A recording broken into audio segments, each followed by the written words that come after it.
저희들 같은 경우에는 건축가하고 만나기가 그렇게 쉽지 않거든요. 그렇죠. 그런데 그래서 조금 건축가라든지 건축이라는 예술이 일반 대중하고는 먼 것이 아닌가 하는 생각도 합니다만 일반 대중에게 미치는 건축가가 지어놓은 건축물들 어떤 영향을 미친다고 보십니까?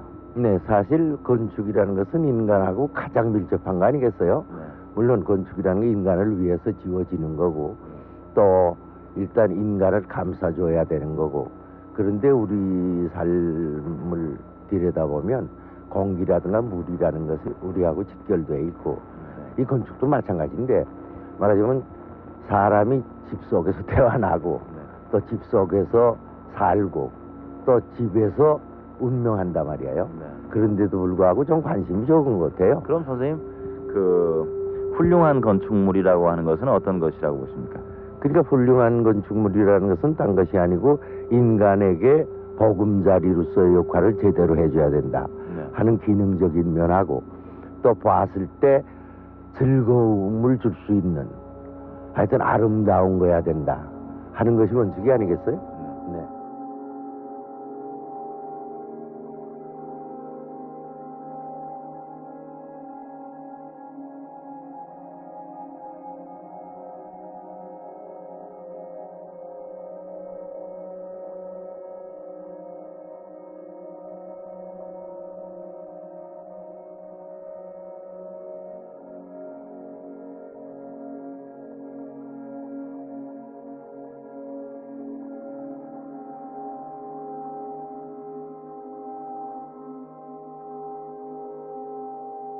이것은 어떤 건물입니까? 이건 불란서 대사관입니다. 이것도 상당히 우리의 눈을 깜짝 놀라게 했던 건물입니다. 예. 이 불란서 대사관은 사실 그때 제 출세작입니다만은 이 작품을 만들고 나서 드골 대통령한테서 이제 국가공로훈장도 받았고 또 슈바리에라는 기사칭호도 받았습니다만은 그래서 외국에도 좀 더 알려진 건물이고 그런데 그 동안에 좀 개약이 됐어요. 제가 외국에 나가 있는 동안에 그래서 옛날 모습하고는 좀 달라진 것이 좀 아쉽군요.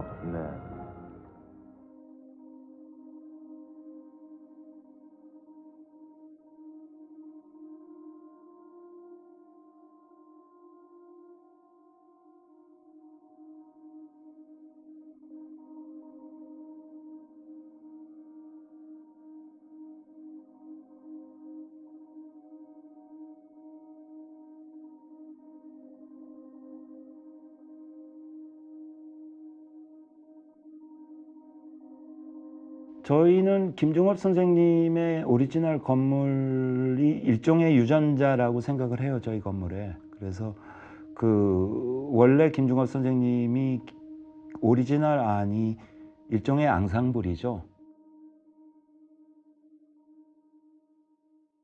근데 저는 당연히 이 건물을 미학적으로 논의할 때 이 앙상블로서 이 주가 되는 두 건물에 두 개의 어떤 이 지붕의 무게감과 하나는 좀 가벼움과 이렇게 서로 대화하는 부분들, 남과 여로 이렇게 비교를 하기도 하고 하는데 이런 것들이 굉장히 중요한 핵심적인 부분이었고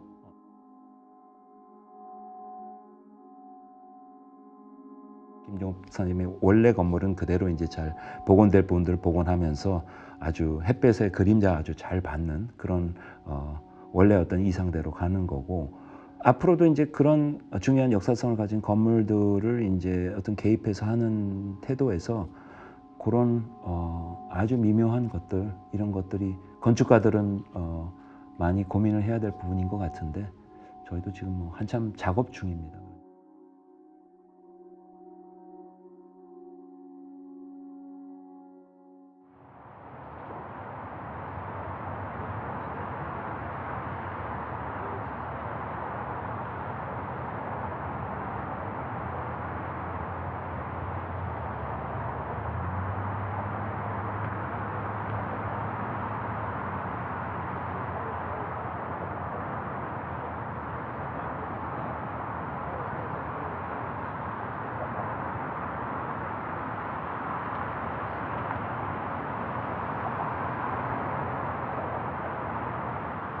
중에서도 저희가 이제 김 선생님 생각하면은 오히려 3일로 빌딩이 네네. 더 많이 알려지지 않았나 네, 싶어요. 많이 알려졌죠. 그 지으신 지가 이제 꽤 오래되지 않습니까? 네, 그렇습니다. 설계에서. 한 15년 됩니다. 지금 한번 돌이켜 보시면 3일로 빌딩 어떻게 생각하십니까?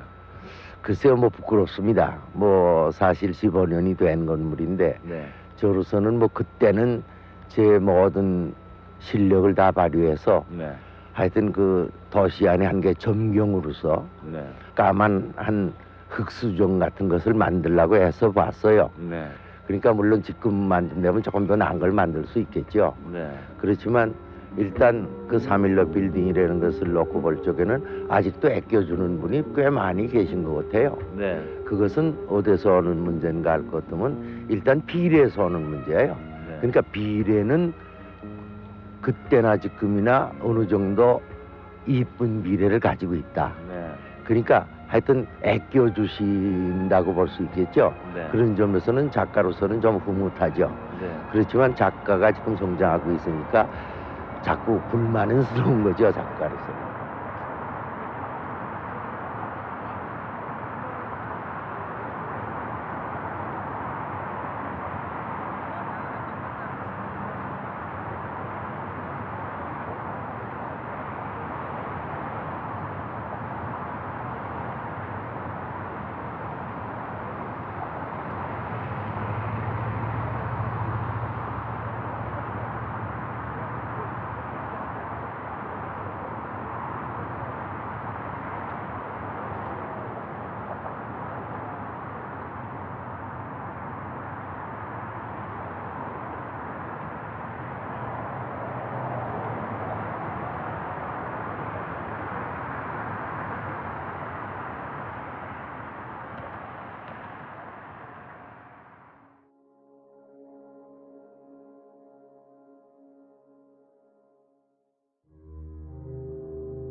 Mon travail est sûrement orgueilleux et solitaire. Mais dans ce monde, comment ne pas faire une architecture qui s'installe dans l'orgueil ou qui reste solitaire? Nous sommes complètement coupés de la foule et contraints à dévoyer notre art au profit de la rentabilité. Dans le montage plus loin, il y a une petite maison au bord d'un lac. Oui, mais cette petite maison au bord de ce lac, ce n'est pas pour les gens qui travaillent dans le grand building. Mais pour qui? C'est un des nombreux problèmes qui se posent à nous architectes. Celui ou ceux qui financent, jamais ils demandent d'avis à ceux qui vont habiter dans tous ces grands ensembles, tous ces HLM, toutes ces nouvelles villes. Tu crois qu'ils vont vivre dans ce qu'ils fabriquent? Non, moi je ne crois pas. Jamais. C'est un peu ça, le problème fondamental de l'architecte. On ne construit plus pour les hommes. C'est vrai, tu sais, on ne construit plus du tout pour les hommes. L'architecte, c'est quoi? C'est qui aujourd'hui? Un simple rouage d'une gigantesque machine à vêtir. La modernisation forcée. Ah, je n'aime pas du tout la modernisation forcée. Rome esclave.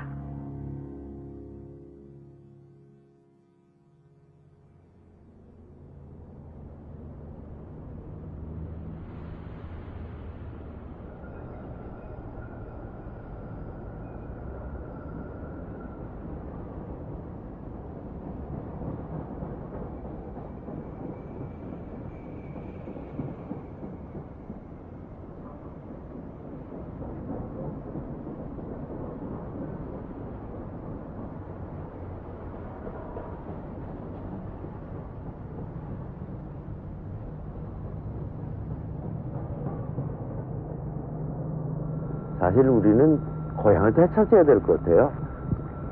너무 박일화돼 나가니까 고향이 가지고 있던 멋들이 자꾸 없어지는 것 같아요. 거의 지금 젊은이들한테 주는 영향이 너무 크지 않느냐. 일단 보행할 수 있는 사람들이 마음 놓고 걸어 다닐 수 있는 그런 구역들을 자꾸 넓혀가야 될 것 같아요. 어릴 때 그 마음대로 뛰어놀던 그럼요. 골목. 그럼요. 어른들도 그런 골목이 필요한 겁니다. 그럼요. 필요하죠.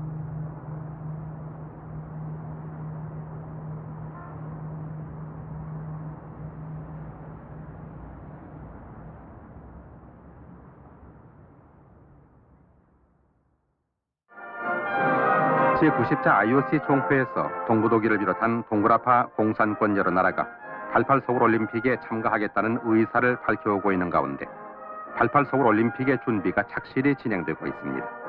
둔촌동 일대 올림픽 공원을 조성하면서 지금 88 올림픽 또 86 아시안 게임 예. 이런 것도 온 국민이 꾸는 하나의 꿈이거든요. 꿈이죠. 네. 그러니까 그 꿈을 위해서는 일단 그 꿈에 부응한 작품들이 나와야 되겠죠. 네. 그러니까 88 올림픽이다 그러면 어떻게 보면 온 국민이 건축가예요. 그렇죠. 그 어른 말씀. 올림픽에 나가 예, 그럼 집을 만들어가지고. 예, 어른 말씀.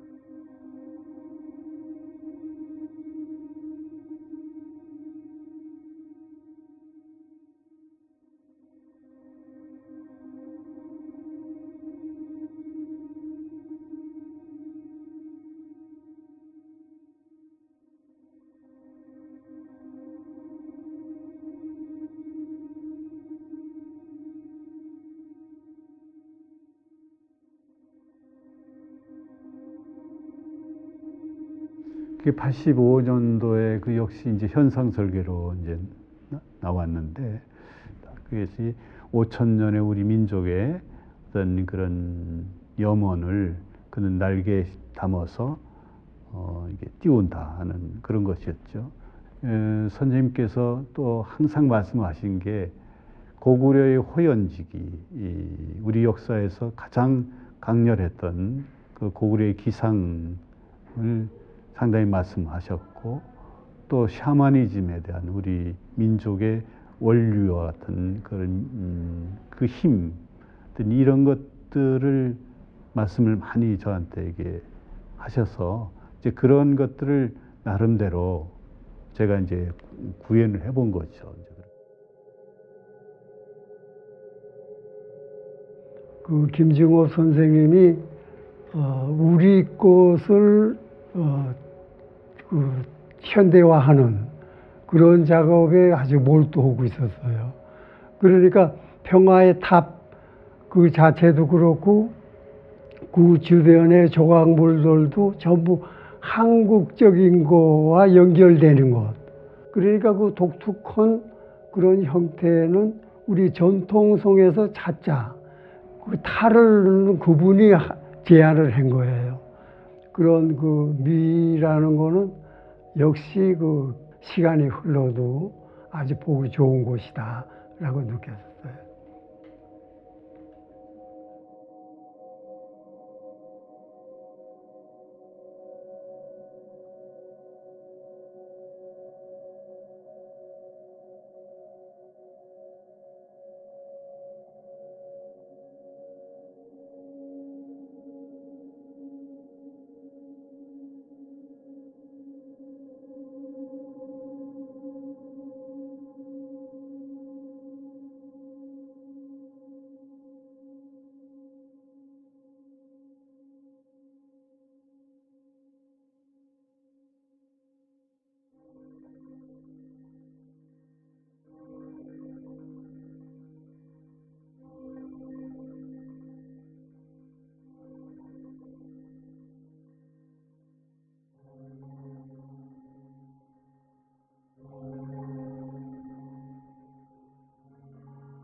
Kim, tu as un jour abandonné l'architecture pour la poésie. Puis à nouveau, tu as soi-disant abandonné la poésie pour revenir à l'architecture. Tu ne t'es pas rendu compte qu'en réalité, tu avais demandé à la poésie la force nécessaire pour continuer ton architecture. Ancien poète, tu es devenu, plutôt tu es, architecte-poète. Paul, tu sais bien, tout le monde est poète. Et nous, Nous ne sommes que l'instrument par lequel s'exprime la poésie. L'art de la foudre. Alors, l'art pour l'art, ça ne suffit pas. Tu ne crois pas? Oh oui, je crois, oui. Voilà pourquoi je suis allé respirer dans les profondeurs de la poésie, pour pouvoir construire à la surface. Cette université va être rasée pour arranger la piste des avions.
김정업 선생이 만들어낸 영향이 조금 더 다층적인 관점에서 이해가 돼야 된다고 생각하는데요. 그게 이제 특히 어느 부분에서 그러냐면은 이제 그분의 건축에서 나타난 공간에 대한 이해라고 생각을 하는데요. 과거에는 이제 공간이라 그러면 내부 공간만을 생각을 했습니다. 근데 지금은 이제 외부와 내부가 통합된 관점, 그러니까 랜드스케이프라는 관점, 풍경이라는 관점에서 보면 김정업 선생의 어떤 공간 개념은 좀 더 확장될 필요가 있다고 생각을 하고 있고요. 그런 것들이 이제 지금 현대 건축가들에게 또 영향을 그런 부분에서 미칠 수 있지 않나 하는 생각을 가지게 됐어요. 그런 관점에서 보면 한 건축가를 해석하고 그 해석하는 것이 하나의 시기에 머무는 게 아니고 다른 시기에 계속적으로 이루어지면서 새로운 방식으로 해석하는 것, 이런 것들도 상당히 그 건축가를 풍부하게 만들고 또 더 나가서 이제 한국의 어떤 건축계를 좀 더 풍부하게 할 수 있지 않나 그렇게 생각을 합니다.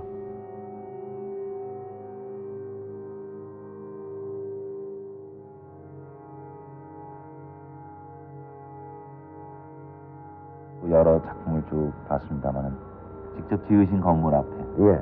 세월이 흐른 다음에 예. 여기 지나시면 어떤 생각이 드십니까? 그러니까 이제 부끄럽죠. 부끄럽다는 것은 뭐인가 하면 제가 지은 것도 일단은 저로서는 크게 만족이 안 가니까 네.